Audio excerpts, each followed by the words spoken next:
Hi everyone, it's Adam Francis and I'm the owner of Baton Rouge Lacquer Studio. And today I wanted to do the first video in a series of videos that I'm going to be doing. I'm going to be answering questions about our business, talking about things that we do here, but today I really just wanted to start this video on showing the process of lacquering a piece from start to finish and how we make those transformations happen. And so this piece is like a Georgian replica style, I would say. We're probably going to fill in some of the detail on the bottom and probably leave this trim up on the top. But basically for that, otherwise this piece is going to be mostly unchanged other than obviously the finish. And we can modify pieces to make them work for you in your home, with woodworking or whatever we need to do. But for this piece, yeah, that's basically going to be it. So let's get started.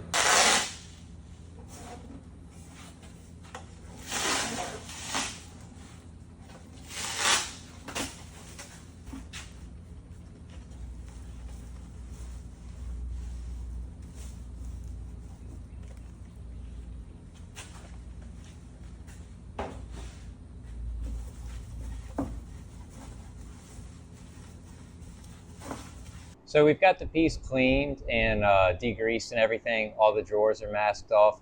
And I have this Nylox nylon brush, and I'll just use it to kind of like sand all of these little ornate details. And yeah, you can pick these up anywhere.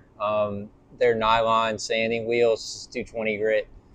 And actually I get a lot of questions about as far as like, do we sand off all the old finish? And the answer is usually not. If it's a chalk paint or if it's a mineral paint or a paint that was not applied by either a professional painter or somebody, a homeowner that took the proper steps, I do recommend sanding the old finish off because, your old finish is only going to be as good. Your new finish is only going to be as good as the previous finish. But in this case, this is a conversion varnish. You can kind of see it's dusting up, and that's a pretty good sign that the finish is probably pretty good. It's not flaking or peeling. So I have 220 sanding grit blocks, and basically I'll just do like a quick scuff sand for adhesion. It doesn't really need to be anything crazy. You obviously want to make sure that you get everywhere to make sure that your primer sticks. But yeah, we would at this point usually not really be sanding very aggressively because I don't want to let all of this stain come through my primer and cause problems and come through the lacquer. So if you don't really disturb the clear coat too much, it's a good practice because you'll avoid having all of this stain come through your finish. Okay, so now we're ready to prime our piece, and I have my primer mixed out. It's Centurion 1107, and it's a post-catalyzed primer, which means that we're going to be using this catalyst with it. Now, this is kind of nasty stuff. You definitely want to, be breathing in this stuff. It is a water-based primer, which means it's easy to clean them up, and it's a water-based product, so, no solvents, but the catalyst is kind of nasty. So, this is the catalyst. I have it mixed out 15% by weight and volume or whatever you want to do. But basically, the reason that we use this and we recommend this is because it's a product that is very durable, and any kind of post-catalyzed product is going to be better than anything, generally speaking, that just comes straight out of a can and you pour it into your spray gun and spray it. So it's just one thing that'll help us, provide better products for our customers, and it's just an extra step that we feel like we should take. So yeah, let's go ahead and mix the primer up and get it into the spray gun.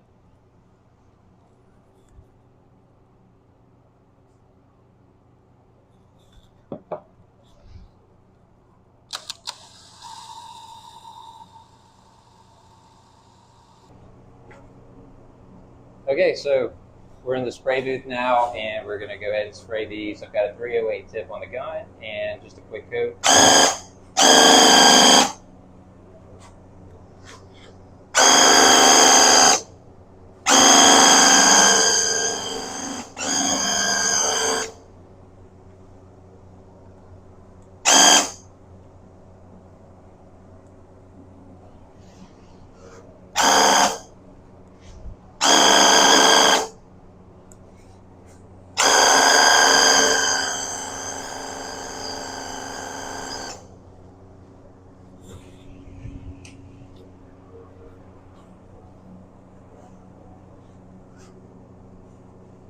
And there's our first coat of primer, and it'll dry up, and we'll do another one and fill in all that grain. The dressers here, and I blew off all these little details with air just to make sure that there was no trapped dust inside of there. The other place where a lot of dust can kind of accumulate is in the corners, and you'll get like a little bubble sometimes, and it'll peel up, and I've been finishing for years, and they still happen to me. So if they do happen to you, just don't worry about it, just clean it off. But the important thing about these areas, like the vertical surfaces, is that, like, if you notice when I was spraying the drawers, I really loaded the paint up, but you can't do that on these because you'll get runs if you do. So you're going to see a lot of the color coming through the first coat, but that's not to worry. There'll be multiple coats of primer.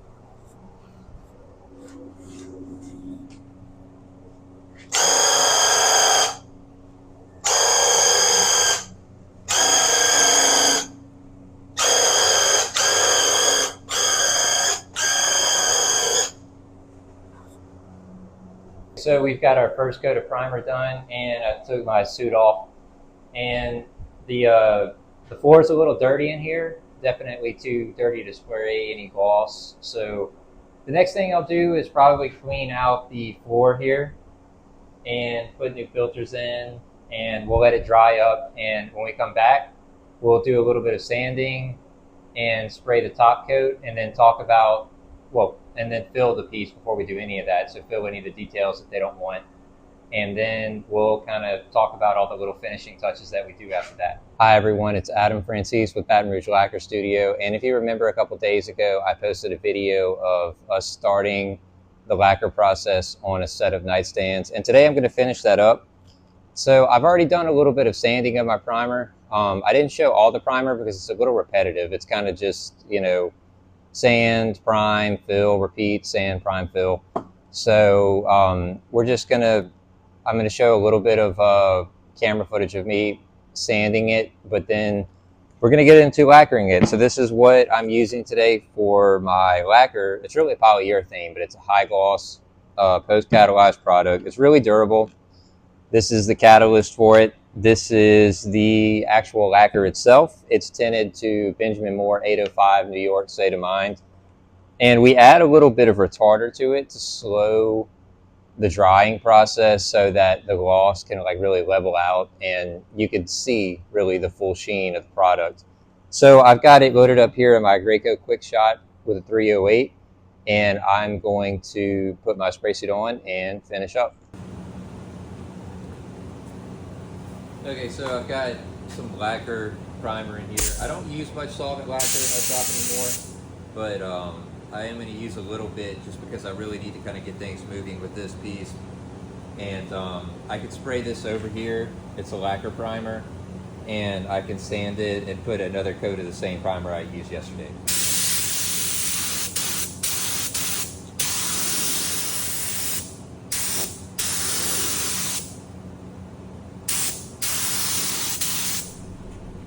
So if you're wondering what that red product is, that's a filler and a glazing. It's made by Bondo. It's really just made for small imperfections, wood grain, things like that. It dries very fast, and you do have to prime it or it will show through your lacquer.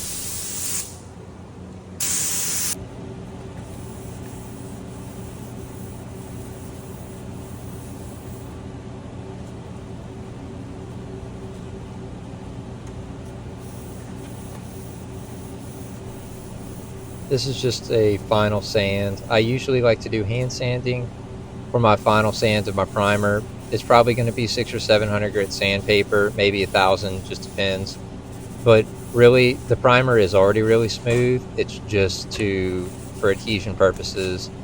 And you really don't want those scratches to show through, because on glossy products, it's not like a semi-gloss or a satin. You can get sanding swirls or marks in it. Some of them are going to be a little bit unavoidable, but you want to try to make it to where they don't appear in a natural light for sure. So normally I would be wearing a respirator, but it's just not really possible for me to talk and wear it, so we'll just go without it. Um, I'm going to start, I always start by spraying the top because you're going to get overspray on this piece whenever you start. So you want to start always on the surface that's going to be showing the most. So I'll start here and then I'll go to the sides.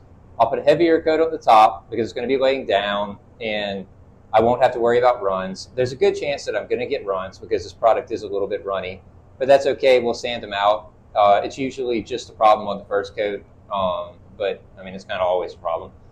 But yeah, so we'll start there and then we'll work the sides of it after. So I have 308 tip and my spray gun set around 75% power.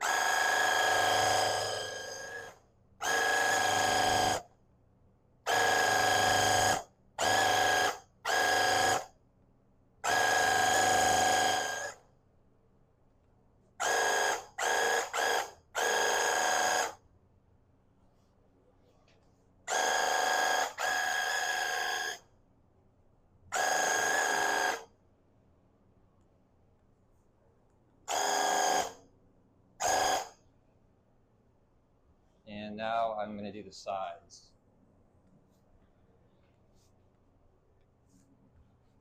So when I do the sides, I know that I'm not going to get full coverage on it right now with the first coat. That's okay.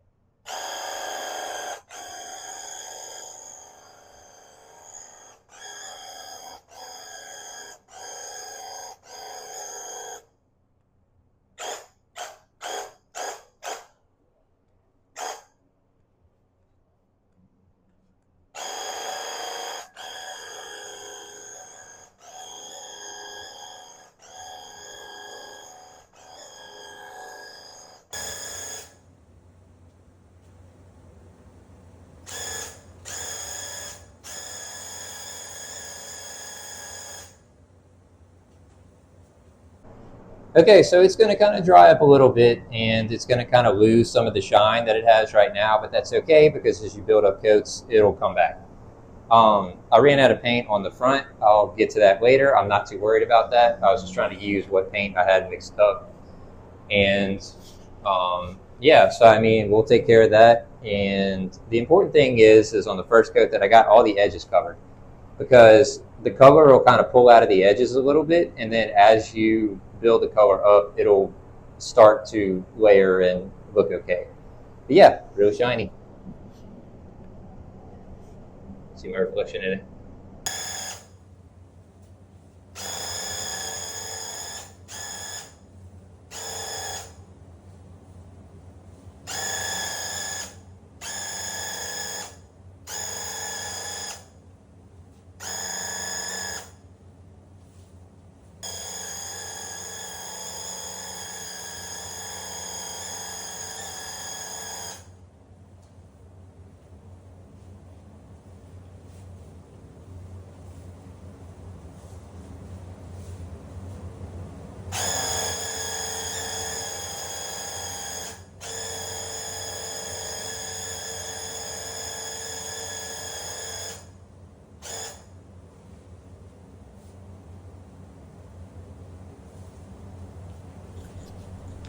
This was my second or third coat of lacquer, and you can see that we've sanded in between coats. And again, you just have to use progressively finer sandpaper.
Okay, so we've sprayed hopefully what is going to be the last coat on the sides and the drawers. Well, I mean, I'll be spraying the drawers in a minute here.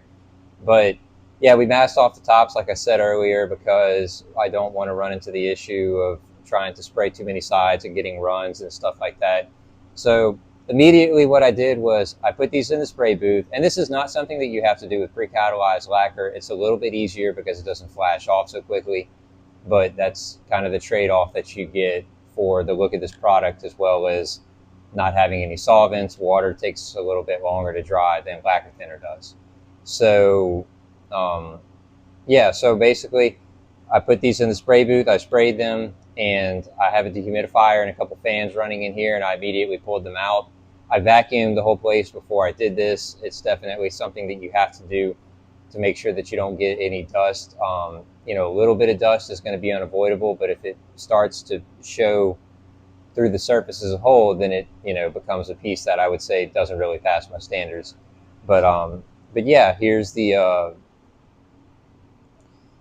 just sprayed the sides, and this side is about dry. There's the feet and the top of the base, and there's this one looking really good.